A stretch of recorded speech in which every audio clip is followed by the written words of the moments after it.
pamilya rin nitong mga dumukot na to. Hindi po magtatagal.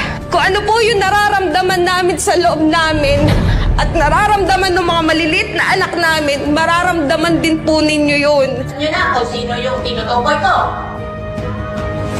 O si A. Question kung sino-sino nilalabas sila, hindi ba silang Walang personalan, kaya sana hindi ka magalit sa amin, ha? gusto ko nga para maklear ng mga gusto naman. Saka never ako magalit sa politiko kasi mga kaibigan ko yun, may mga pinagsamahan po tayo mas paano. Ba't ako magagalit? No, tsaka wala po ako nilalabas sa video. Kayo mga manyo-nyopi kayo, yung mga nagpapasok na manok sa amin, although napigilan na yan, na wag na kayo papasok sa teritoryo namin, na maglalaban kayo ng manok, na tapos pupusta kayo sa kabila, alam niyo na kung ano mangyayari talaga sa inyo. Saan nagsimula ang mga ito? Bakit si Atong Ang at si Gretchen Barito ay nadadawit dito? Pulutan yung pangalan ni Gretchen Pareho doon sa Gising sa Tungero. May ganun ba? I cannot comment on that yet. Kasi we have to, sabi ko nga, we have to validate a lot of data. Pero may ganung info din kayo na may artista ka na sa photo. More than that, marami pa. There are others. Iba pang artista. Basta, there are others.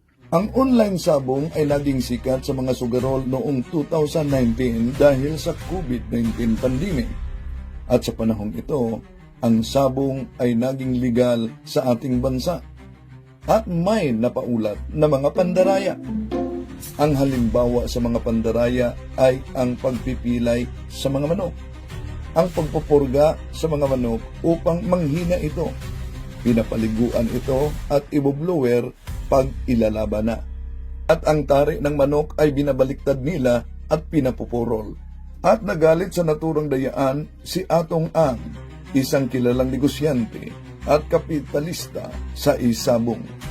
Kaya naglabas ng video si EE na galit sa mga pandaraya sa online sabong site.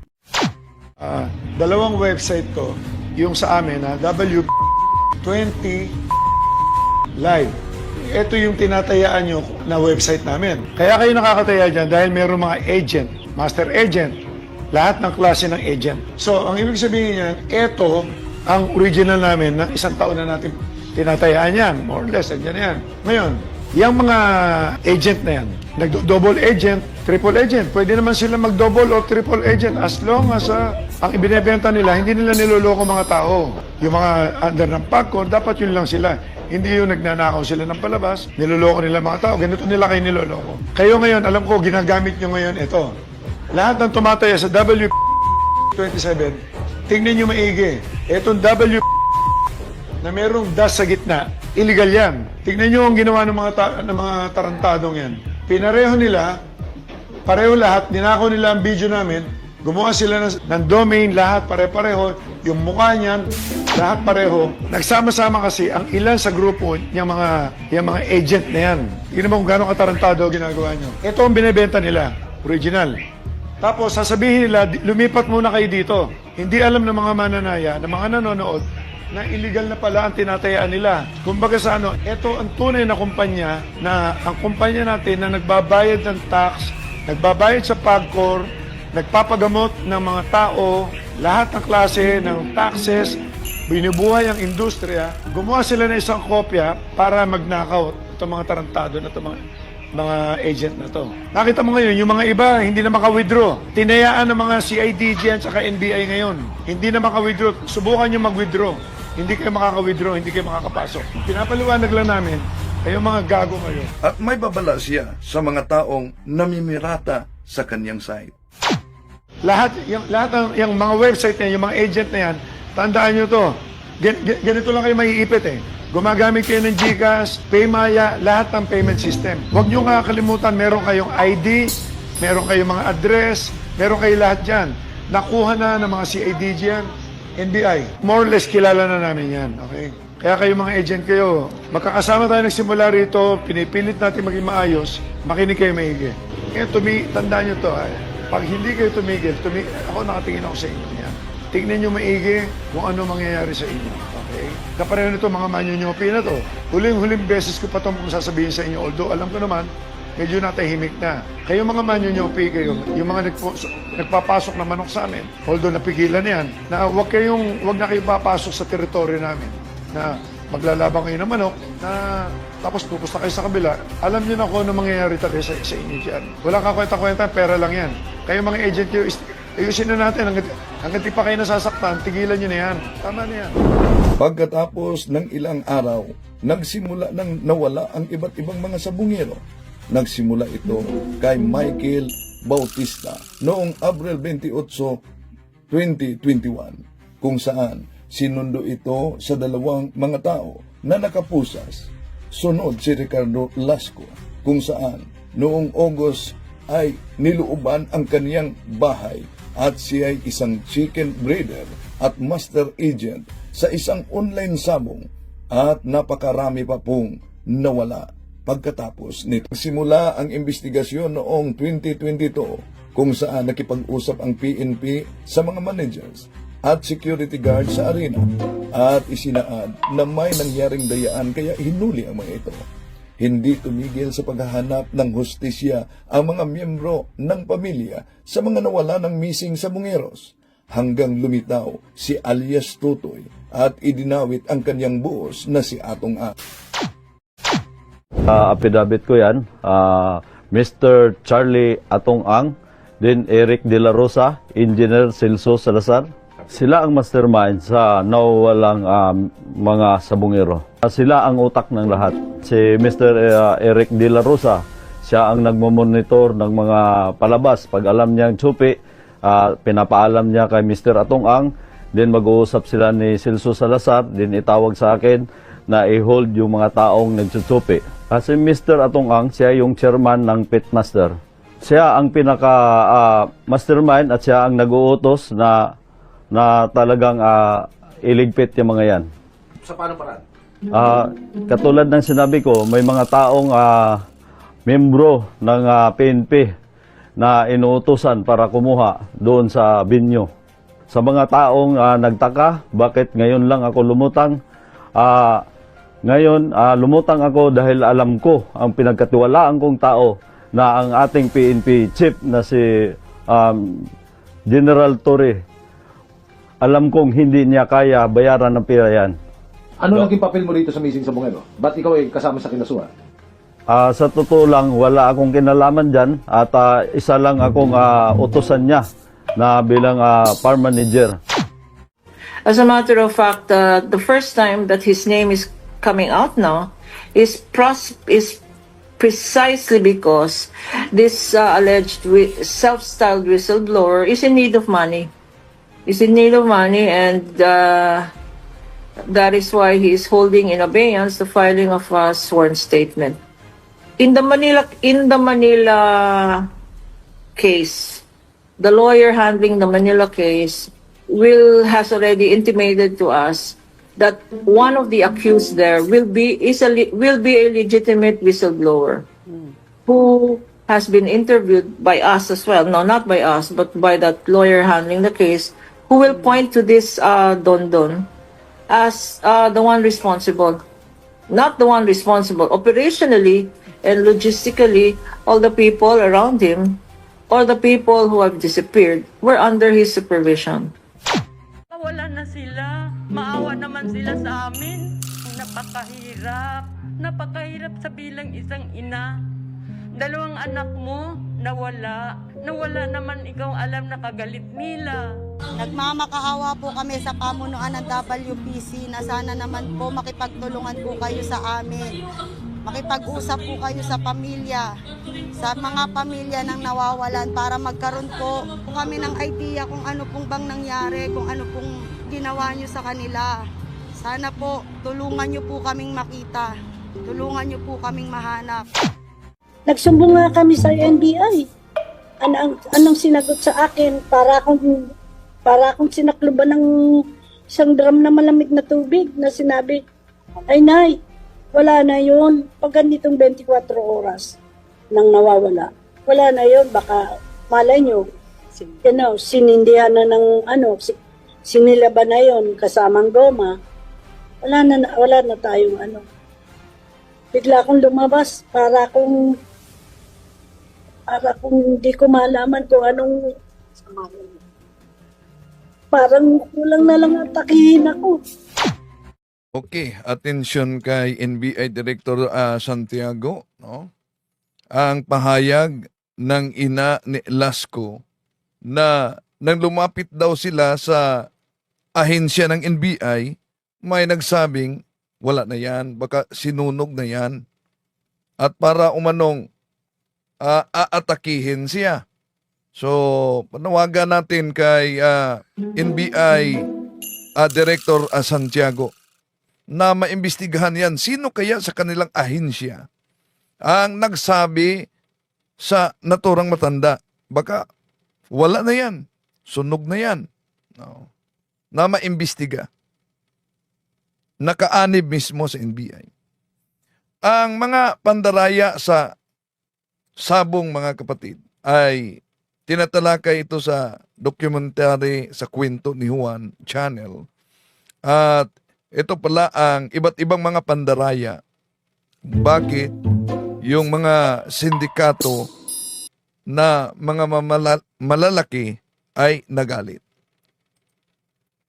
Sandali, Okay. Sandali. Itong sandali tignan natin ang pandaraya. Okay. Ito pala. Sa likod ng makulay at tradisyonal na mundo ng sabong, nag-ugat ang isang serye ng karahasan at misteryosong pagkawala dahil sa malalalim na issue ng pandaraya. Hindi na lang simpleng laro ng tapang at swerte ang sabong. At tradisyonal na mundo ng sabong. Nag-ugat ang isang serye ng karahasan at misteryosong pagkawala dahil sa malalalim na issue ng pandaraya. Hindi na lang simpleng laro ng tapang at swerte ang sabong. Naging larangan ito ng tusong galaw kung saan may mga sabongerong sadyang nandadaya para manalo ng malaki. Dahil dito, nabuo ang tensyon at galit mula sa mga taong may kontrol sa industriya. Kanina na may kausap ako na meron daw isang insect na grabe talaga ang kaniyang pagkadawit dito sa online sabong. At yung mga ari-arian niya, pati na lupa at iba pa, ay nabinta ng mura para lang sa pagpusta sa sugal, natalo siya. So ang nagiging swerte, dahil mura ang binta sa kanyang mga properties, ang swerte ay ang nakabili. Okay, tuloy natin. Na nagbunsod ng gantihan at marahas na hakbang laban sa mga pinaghinalaang nandadaya. Sa bawat laban, hindi lang pera ang nakataya, pati buhay ng bawat sabongero ay maaaring mawala kapag nasangkot sa madilim na laro ng pandaraya. Sa Pilipinas, ang sabong ay hindi lamang isang laro. Isa itong kultura, tradisyon at hanap buhay na sumasabay sa pag-ikot ng lipunan. At parang religion na din ito. Dahil tuwing linggo, punong-puno, mas puno pa sa ibang simbahan. Diba? Ang daming mga parokyano. Ewan ko kung meron bang mga galing na sa nagsisimba pagkatapos pumasok sa sabong. Sa bawat kanto ng baryo, maririnig ang sigawan at hiyawan ng mga tao habang naglalaban ang mga manok na tila mga mandirigma sa maliit na entablado ng sabungan. Sa gitna ng mga revelasyon ni Totoy, mas lalo pang naging malinaw kung gaano kakomplikado at kaorganisado ang pandaraya sa mundo ng sabong. Hindi lang ito basta-basta dayaan. May sistema, may mga kasabwat at may mga taong handang gumawa ng kahit ano para lang manalo ng malaki o maprotektahan ang negosyo nila. Isa sa mga pinakakaraniwang modus ay ang pagpapahina ng manok bago ang laban. Yun. Ayun ang sinabi ni Ang sa kanyang video na nagpapasok ng manok at tinutsupi. May mga handler na kunwari, maayos ang pag-aalaga. Pero sa likod ng sabungan, pinapainom pala ng sobra ang manok ng tubig para maging mabigat at madaling mapagod. Minsan, may mga gumagamit pa ng kemikal na hindi agad nahahalata. Kaya sa unang tingin, parang normal lang ang manok. Pero sa gitna ng laban, bigla na lang bumabagsak ang performance. Hindi lang dito nagtatapos ang daya. May mga handler na sadyang niluluwagan o hinihigpitan ang talim ng tahri. Yun. Mga uri ng pandaraya pala sa sabong ito. Depende kung gusto nilang matalo o manalo ang manok. Kapag gusto nilang matalo, ginagawa nilang mahina ang tari para hindi makasakit ng malala sa kalaban. Kapag gusto nilang siguraduhin ang panalo, binibigyan nila ng advantage ang manok nila gamit ang mas matalim o mas matibay na tari. Meron ding tinatawag na sistemang taya sa kalaban. Dito, may grupo ng mga sabungero na magpapanggap na kakampi. Pero ang totoo, nagkausap na sila kung sino ang sadyang magpapatalo. Tapos, lahat sila sabay-sabay natataya sa kalaban para siguradong panalo ang pera nila. Sa laki ng pustahan, minsan milyon-milyon ang napupunta sa isang grupo lang, habang ang iba, lugi na. Isa pa sa mga matitinding modus ay ang derby fixing. Sa mga malalaking derby, may mga organizer na kasabwat na rin. Sila mismo ang nag-aayos kung aling manok ang dapat manalo, alin ang dapat matalo, at kung ilang laban ang dapat madaya. Lahat ng ito para lang mapanatili ang kontrol sa daloy ng pera at siguraduhin na hindi sila malulugi. Habang lumalalim ang investigasyon, mas dumarami ang kwento ng pandaraya. May mga sabunghero na biglang yumayaman, may mga handler na biglang naglalaho, at may mga organizer na parang untouchable. Sa bawat laban, hindi lang swerte at tapang ang puhunan. Kailangan mo ring mag-ingat dahil sa likod ng bawat sabungan, may mga matang nagmamasid at may mga kamay na handang mandaya para lang sa pera at kapangyarihan. At yun, daming nawala dahil sa ganitong ori na sugal at pandaraya. No? At sa isinagawa na Senate hearing, mga kapatid, sa pagpanguna mismo ni Senador Bato, nagtaka lang tayo dahil may expose dito ang ina ni sa isa sa mga nawala na pagkatapos sa Senate hearing, pumasok umano sila sa isang room at may ino-offer ang company ang, mamaya pakinggan natin. Ito ang bahagi sa hearing. Pamilya ni Lasco. Si Ka-partner po, Princess. Princess. Yung kasama nyo, Sila po yung mga kasama namin sa bahay nung pinasok yung bahay namin August 30, 2021. mother ka ni Princess, ikaw, kapatid, ha? Kapatid po. Kapatid ni Princess, Pinsan po. pinsan ni Princess. Andoon kayo nung dinukot si Lasco sa loob ng bahay niyo. Yes po, Your Honor. Noong nangyaring dinukot yung, ano ang first name ni Lasco? Ang tawag po sa kanya, John Lasco. John. Opo, John John Lasco. Lasco. Doon sa bahay. Andoon kayong apat. Yes po, bali 8 kami nandun, lahat puro babae. 2021, 2022, ang mga pulis ay nagsagawa na ng investigation. Parang mahigit isang taon na. Puro babae. Yes po. 8. Yes. Ito ba yung insidente na sinabi mo na pati alkansya mo, binitbit ng mga, Yes mga po. pumasok sa bahay? Opo. Anong nawawala sa inyo? Anong Lahat dinala? po Aside ng kay Lasco. Aside kay Jun Lasco. Yung mga losses niyo doon. Para may binitbit pa doon na Alahas, mga bags, bolt. bolt. Opo. Anong laman ng bolt? Pero po, Your Honor. Pera. Yes po, yung mga alahas niya po. For the record, si Jun Lasco ay isang Isa pong master agent master agent and ng incorporator po ng online ng WPC. WPC. Yes po. Online sabong. Okay. So, nung nandoon kayo, anong nangyari? Kung pwede mo ma-relate sa amin, anong nangyari? Monday, August 30, nagsabi po siya na papunta na siya ng Manila kasi po, umuwi lang yun ng San Pablo weekend. Friday, Saturday, Sunday dahil may farm siya sa San Pablo. Farm po ng mga manok na nag-aalaga po siya. Passion niya yan. Pag uwi naman po niya, first Mondays to Fridays, dito po siya, ahente po siya ng lupa, real estate. Broker po sila ng kapatid niya. Dito. Then, Monday, nung nagsabi siya, niyaya niya po ako mag-withdraw sa bank, sa BDO.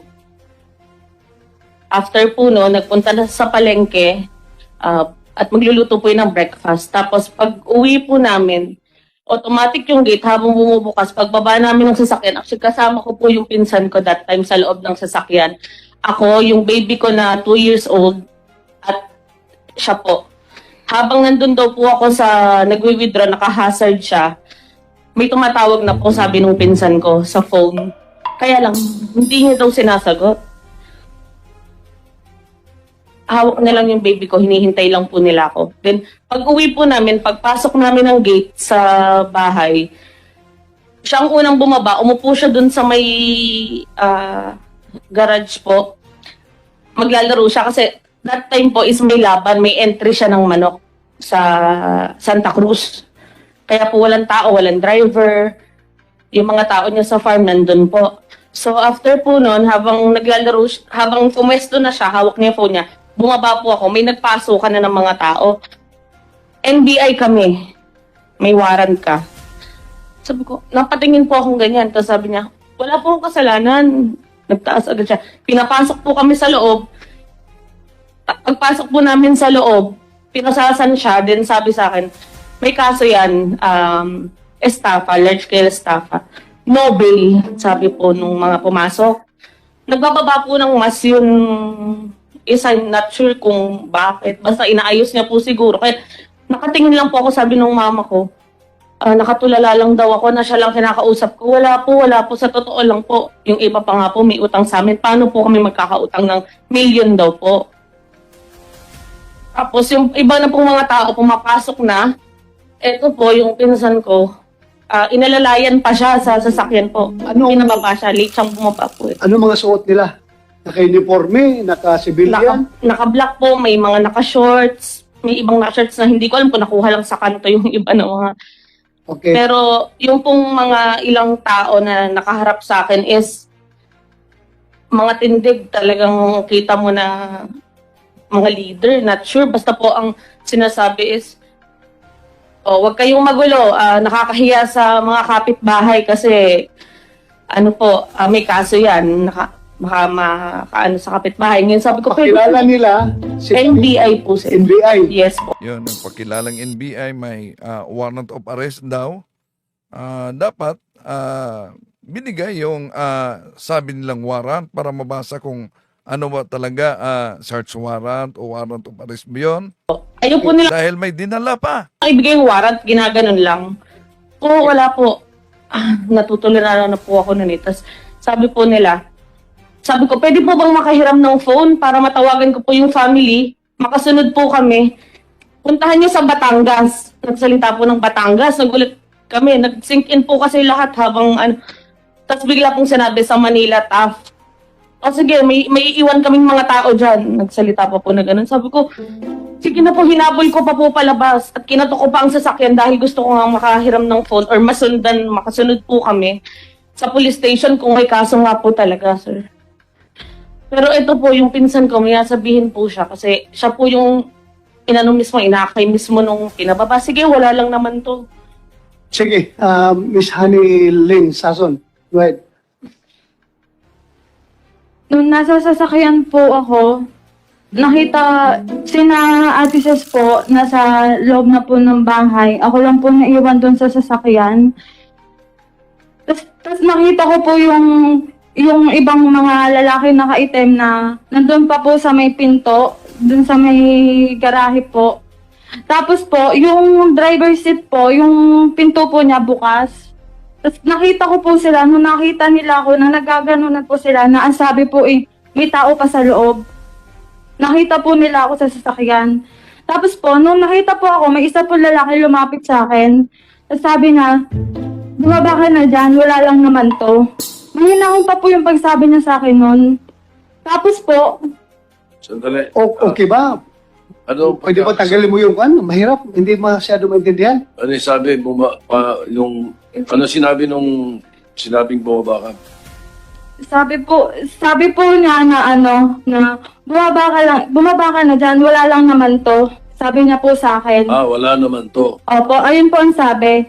Tapos po, sabi ko sige po, ayusin ko lang po to. Kasi inaayos ko po yung laruan ng pamangkin ko. Tapos po, hindi ko po mabuksan yung sasakyan na paglabas. Sabi ko, pwede po pabukas. Pinagbubuksan niya pa po ako ng sasakyan. Tapos po, nung hindi pa gumana yung pinto nung doon po niya ako pinadaan sa kabila. Sa kabila po niya ako pinadaan. Tapos po, nung nasa pinto na po ako, tapos nakita ko po sila na nakaupo na sa sala, sa sopa. Tapos nakapalibot na yung mga lalaki. Tapos sabi sa akin nung nakatayo doon na ikaw, sino ka? Sabi sa akin. Sabi ko, napaganto po ako. Tapos sabi, ikaw, umupo ka dito. Sabi niya ganun. Sa ako po, namigay pa po ako ng face mask sa kanila. Kasi po, yung mga kasama ko po sa bahay, wala pong face mask noon. Kasi po, yung pinsan ko po, si Ate Rin po, positive po siya that time. Tapos po, nakita ko po, ba't po nasa sala? Positive po yun. Kaya po ako po, namigay pa po ako ng face mask. Para lang po, concern ko lang din po dun sa may pamangkin po kasi ako, mga bata pa po yun eh. Tapos po, nung kakaupo ko lang po ng sasakyan, may isang lalaking umano sa akin na, ikaw, ka dito. Pinapasok niya po ako sa kwarto. Tapos po, nung pagpasok ko po sa kwarto, nakita ko po sila na kalat-kalat na po yung loob ng kwarto. Yung mga nakalatag na po sa higaan, kinukuha po nila. Tapos po, yung isa pong lalaki, pinadiretso niya po ako dun sa may lagayan ng bolt. Sabi niya po sa akin, ikaw, buksan mo to. Buksan ko daw po yung bolt. Pero hindi ko naman po alam yung password. Tapos po, hindi ko pinipilit niya po sa akin na pabuksan yun, pero hindi ko po talaga alam yung password. Tapos yun po, lumabas na po ako nun. Tapos dinala na lang po nila yung bolt. Binitbit yung buong Opo, binitbit po. Gaano kalaki? Mga ganito, usong-usong pa nga po sila nun eh, nung paglabas ng kwarto. Ha? Usong-usong pa po. Ano? Usong-usong. Parang tulong-tulong po sila pagbuhat. Ilan sila nagbubuhat? 3 po. Makilala mo yung nagbuhat ng gold? Makikilala mo? Makikilala ko po dito kung sino po yung nagpapasok sa akin ng kwarto. Nakilala mo? Opo. Andito ngayon sa loob ng session hall? Opo. Kilala niya. At nandyan umano sa investigation. Ituro mo nga kung sino.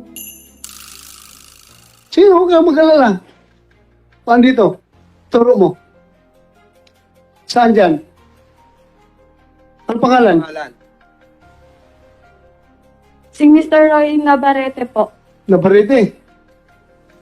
Pulis. Sir. Ikaw si Navarrete. Yes, sir. Nabariti pulis Pero nagpakilalang NBI. Sabi mo. Sir. Wala po ako dun. Naka-duty po kami dun, sir. Ha? Sa Laguna po. Wala po kami dun sa San Pablo po noong time na yun po.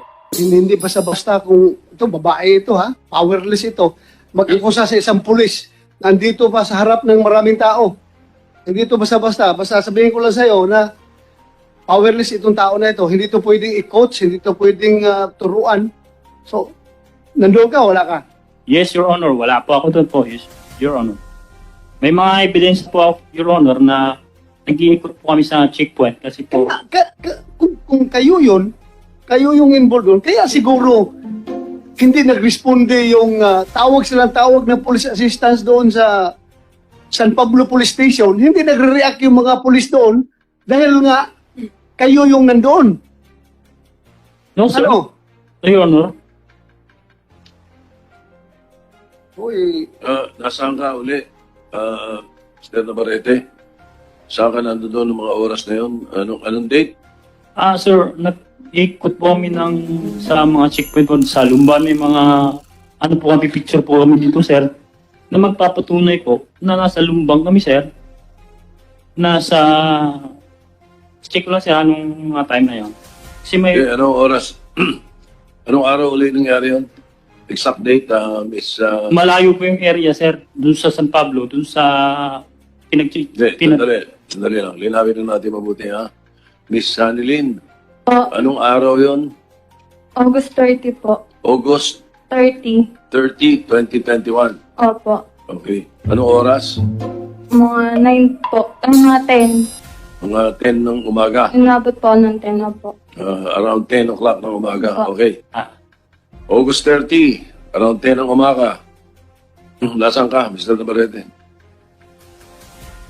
Base po dito po, nasa Magdalena po kami. Nag-ikot po sa mga checkpoint po, namimicture po. Bakit? Bakit base dyan? Bakit ka pa magbase sa binibigay ng abogado mo? Bakit hindi ka lang magsasagot ng diretso kung saan ka nung panahon na yun? Yes sir, medyo yung time na yung pumabalikan mo, malayo na sir eh. Dapat mag-rely ako dun sa kung saan ako sa base sa cellphone ko sir. Kasi hindi ko naman memorize sa tagal dun sir eh. Your Honor. Sige sir, go ahead. Hindi, I'm pretty sure General Carlos or General Cruz will be able to verify all these. Diba? Time, anong assignment, bakit siya nandun. Yes, Your Honor, we can check the actual detail of the Patrolman Navarrete. But right now, sir, I don't have the detailed order of Patrolman Navarrete during that time. Kasi kami dito sa Senado, veterano kami sa mga tinatanong eh. Pag may sumagot sa amin ng diretso, malamang totoo sinasabi. Pero pag sinagot kami ng tumingin sa kung saan at sinabing based to dito sa talagang medyo magdududa po kami. Ito Sige, po yung kapatid ko, tuloy sir, mo. na pinasok nila may COVID that time. Kaya tiningnan niya rin yung mga pumasok sa kwarto. Ikaw yun? Ako po yung naka-quarantine nung araw niya yun. Kapatid po ako ni Princess Montañez. Okay. So, identify mo rin ito? Kaya kwento ko lang po yung nangyari. Ha? Yung pong nangyari. Yung nangyari? Opo. Tulog po ako ng araw na yon. Nagising po ako. May nagsisigawan na po sa sala. Akala ko po, nagtatalo po yung mag-asawa, si Boss John po at saka si ate. Tapos sabi ko, ano kaya yun? Tapos maya-maya po, tumayo na ako. Narinig ko po parang ibang boses na po. Sabi niya, may kaso ka. Tapos bubuksan ko na po yung pintuan. Bigla pong may pumasok pong 2 lalaki. Tapos po, namukhaan ko po yung isa doon. Namukhaan? Opo.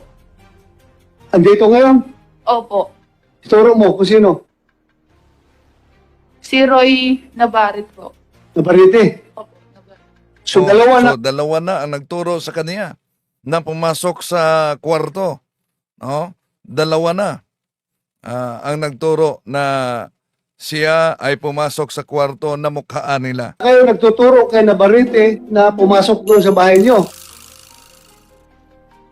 Ikaw, Ma'am Montañez. Mama ni Ces at saka ni Elise. Mami. Opo. Right. Ako din po kasi tinawag niya po ako. Tapos tinanong niya po kung kaano-ano po ako ni John Lasco. Sabi ko, manugang ko po siya. Tapos tinanong niya ako, ano ka ba dito? Sabi ko, ako po ay kasambahay lamang. Hindi ko po sinabi na ako ang mother nila.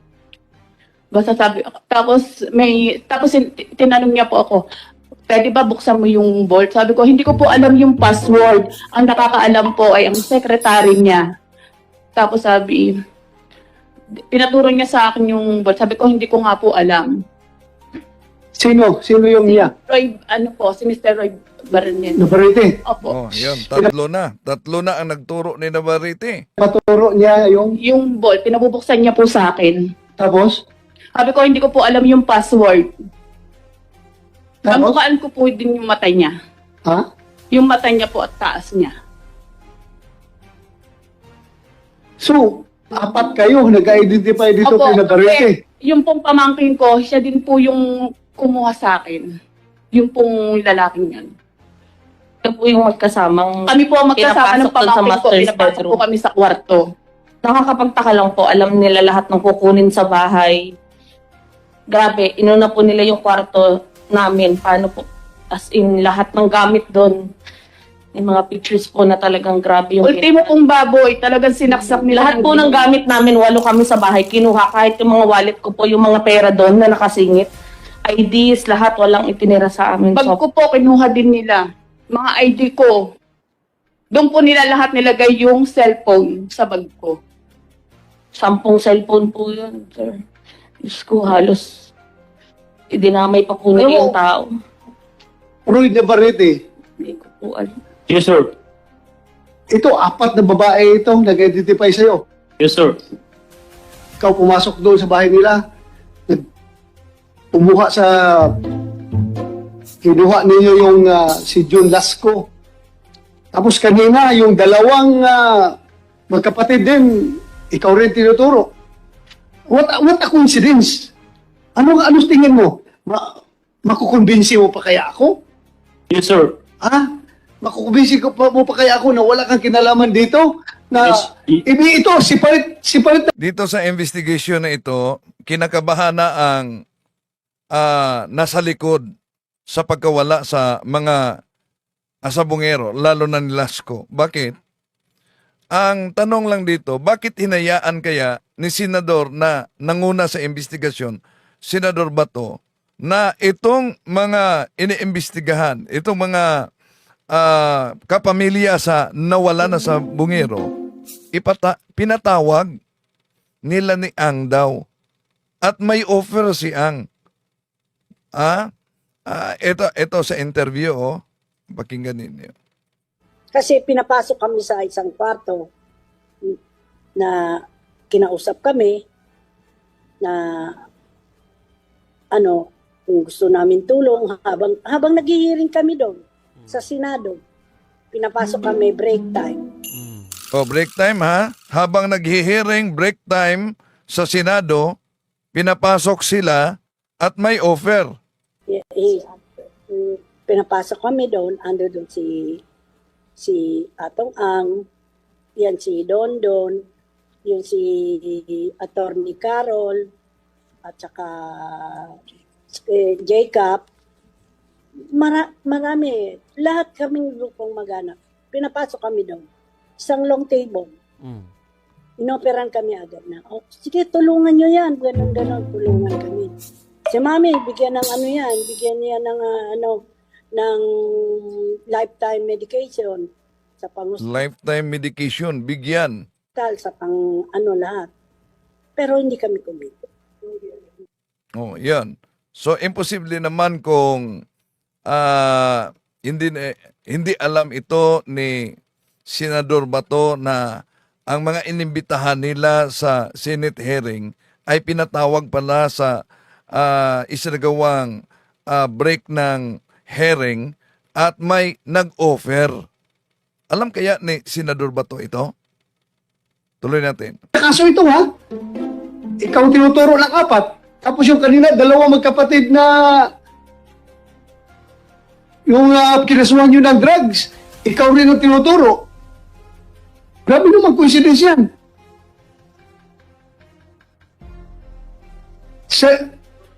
Ano ranggo mo? Patrolman, sir. Patrolman. Ilang years ka ng patrolman? Magi 7, sir. 10 years? 7, sir. 7. 7? Yes, sir. So, anong assignment mo since graduate ka sa pagka-police? Kung napansin ninyo mga kapatid, sa pahayag sa mama ni Lasco na nandun sa kwarto, nag-offer sa kanila, isa na si Dondon. So, ibig sabihin, di pa kumakala si Dondon nung nagsimula ang hearing na ito. Dahil kasama daw si Dondon ni Atong Ang na ino-offeran sila. Tuloy natin. Nag-intelligence, sir. Puro intelligence ng trabaho mo. Yes, sir. Since after recruit training mo, intelligence ka agad? No, sir. Mobile driver mo na, sir. Mobile? Yes, sir. Tapos intelligence na? Yes, sir. So matagal ka, 7 years ka intelligence? No, sir. Mga around 5 years, sir. Mga ganun. Hindi siya...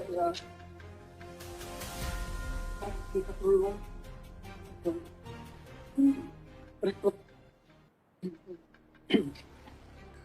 Si IDG? Yes, Your Honor, sir.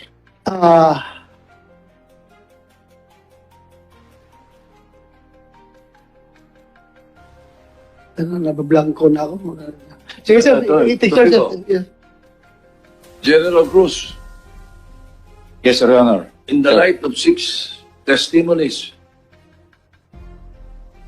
Nablanko daw si Senador Bato. what do you plan to do? Sir, right now, as I have said a while ago, that we have taken the statements of, or sworn statements of these witnesses, and we are preparing to file the appropriate case before the DOJ. And of course, we are still gathering more evidence, physical or circumstantial evidence, to support the testimonies of these witnesses.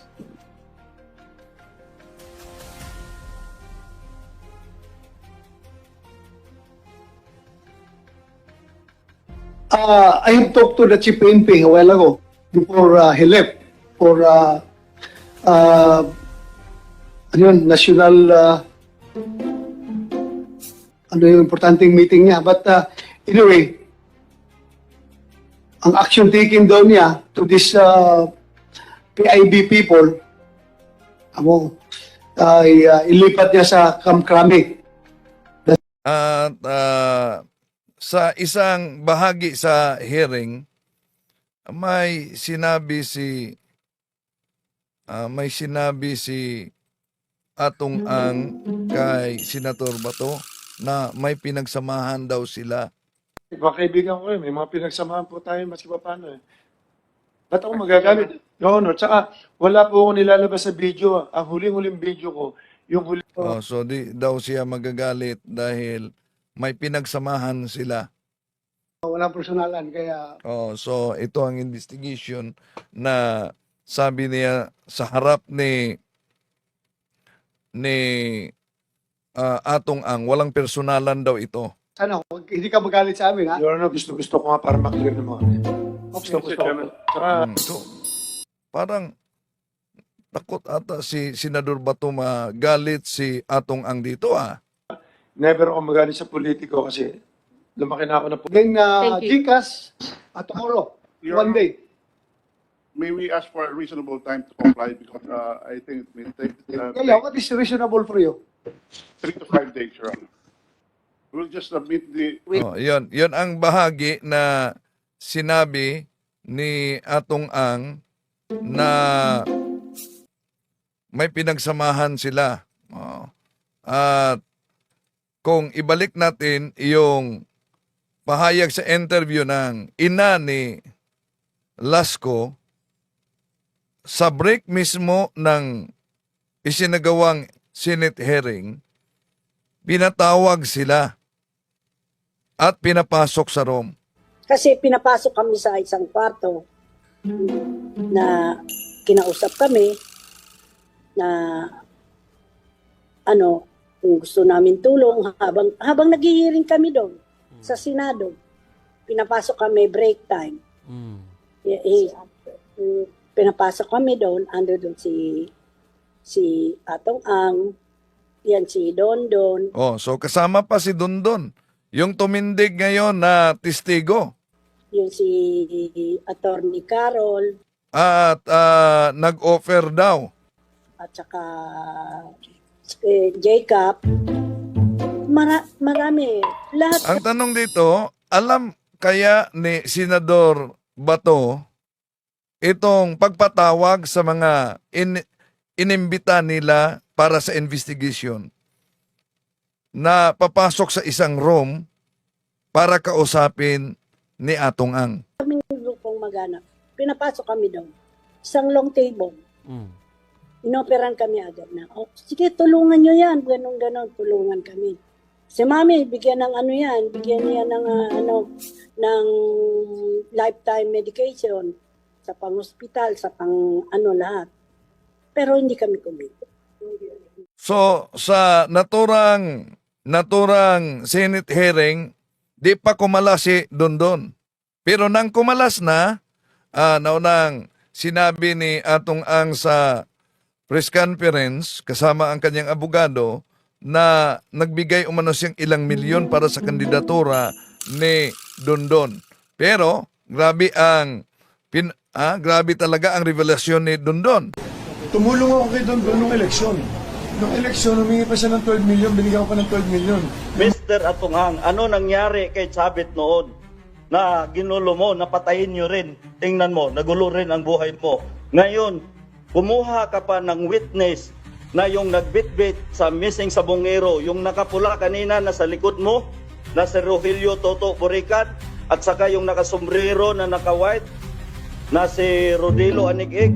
Sila ang bumitbit na nakuna na binalita sa Channel 7 para alam mo lang, magtago sa palda ng nanay mo, Mr. Atunghang. Napakawalang hiya mo, inaanak mo pa yung anak ko. Ang sabi mo pa, ubusin na yan dahil sakit sa ulo yan. Sa totoo lang, Cyril, hindi lang ito. Mayroon pa siyang kaibigan na pinapapatay niya dyan sa EDSA. Kung maalala nyo, yung si Mr. Yulo, siya ang mastermind noon. Kasabwat niya, yung kapatid niya, at yung dating CIDG na si Eddie Boy Villanueva. Mayroon akong katibayan at ang yung gunman nakakulong doon sa Mindanao at yung driver nandyan sa kanya. Ang pangalan si Julius Gumulon. Sana wag niya patayin yan. May mga butser ako. Ang mali lang nila, hindi lang nila nakuha yung butser sa akin. May mga pizza, may mga taon, at may mga tao at may pirma kung sinong kumuha. At saan ko kinuha yung pira na yon at saan ang galing. Galing yan mismo kay Mr. Atunghang. Oh, may mga ibang videos ka pa ba na ilalabas? Yes, mayroon ako. Yung si Atty. Carol, nakasama niya, nagpadala ng sulat niya na recantation para pirmahan ko kapalit ng 500 million halaga. Ngayon, binaliktad niya dahil hindi ko tinanggap. Sinagot ko lang na gano'n ang nangyari, na extortion ang ginawa niya sa akin, na sa katunayan may black and white na recantation na binigay sa akin para papirmahan, para baliktarin lahat ng sinasabi ko. Mr. Atunghang, yan lang masasabi ko sa iyo. Huwag ka magtago sa katotohanan.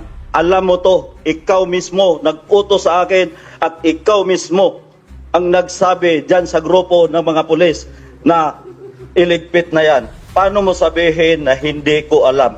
15 years, almost 15 years na tayo nagsama. Bakit sabihin mo, ako pa ngayon nagsisinungaling?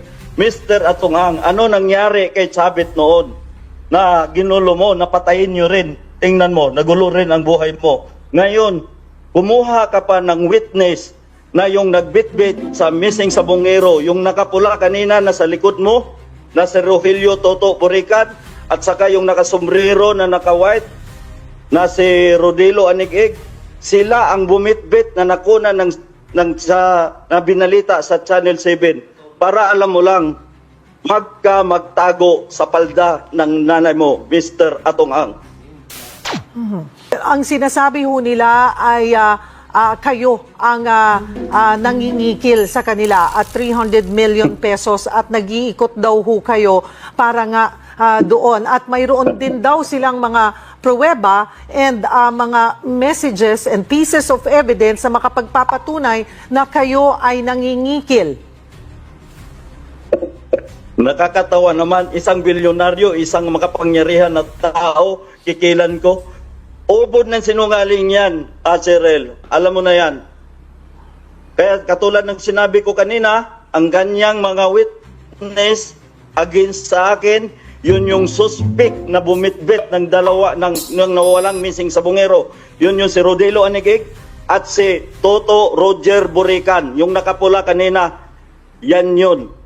Kaya kong patunayan at mayroon akong lahat ng sinuot niyan at may tato yan sa paa.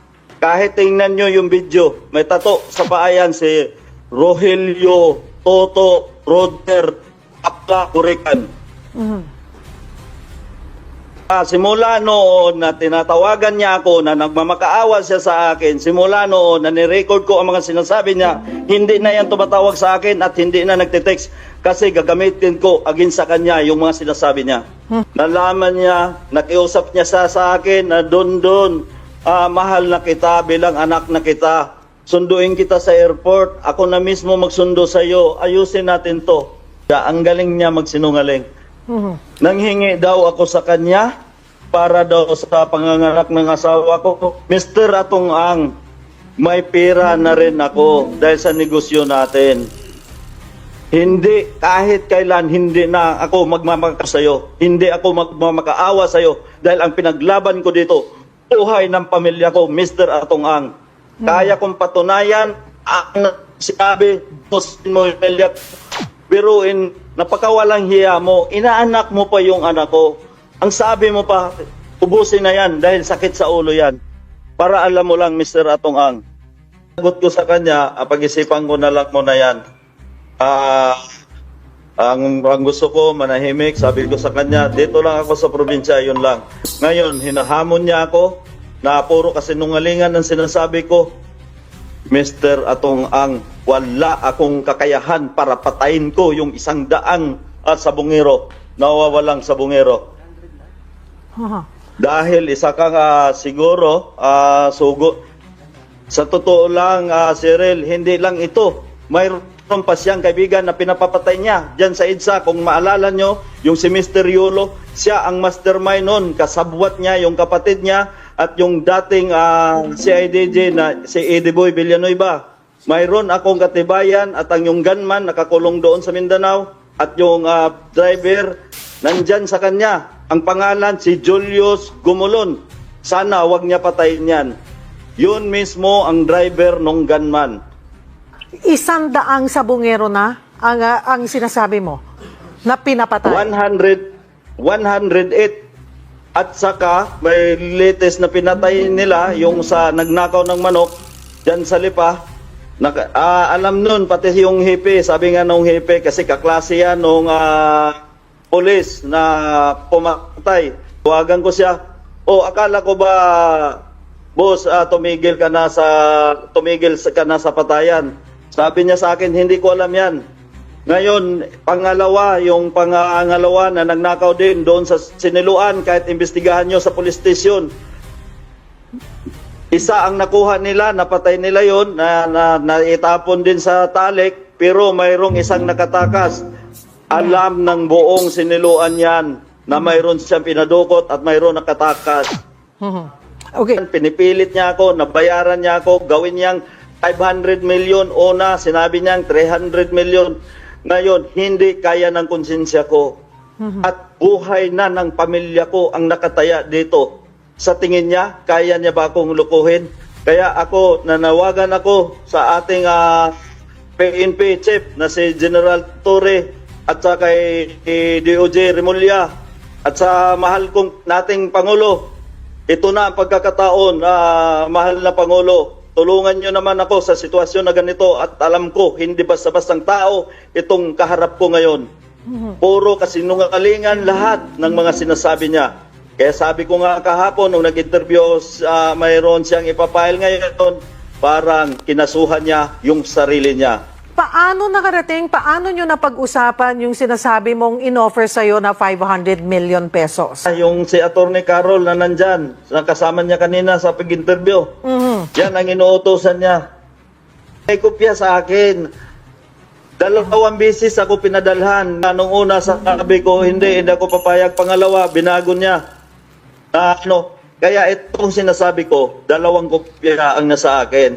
Ngayon, hindi ako nagsisinungaling. Alam ng Panginoon yan na ginawa niya sa akin yan. Ang gusto niya, katulad ng sinabi niya kanina, binaliktad niya pa, ang gusto niya, tanggapin ko na yung offer niya at lumayas na daw ako. Punta na lang daw ako sa ibang bansa at ayusin ni Atty. Carol. Yan si Atty. Carol, kasabwat yan sa patayan. Si Alan Bantiles, yan yung isa na tumulong sa akin nung abroad. Pinalayas ako niyan ni Mr. Atungang. Mayroon akong fake passport na kinuhaan niya ako, hawak-hawak ko ngayon.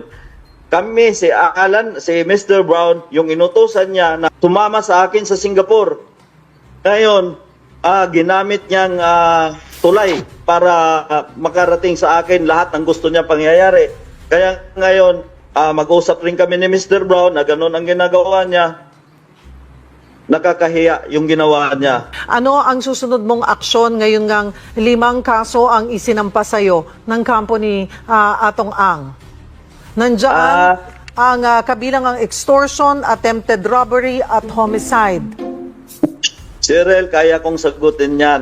Yung ginamit niyang mga witness, yan yung suspect na bumitbit sa nawalang sabungero. Yung dalawa niyan, alam ko yan ang ginamit niyang witness.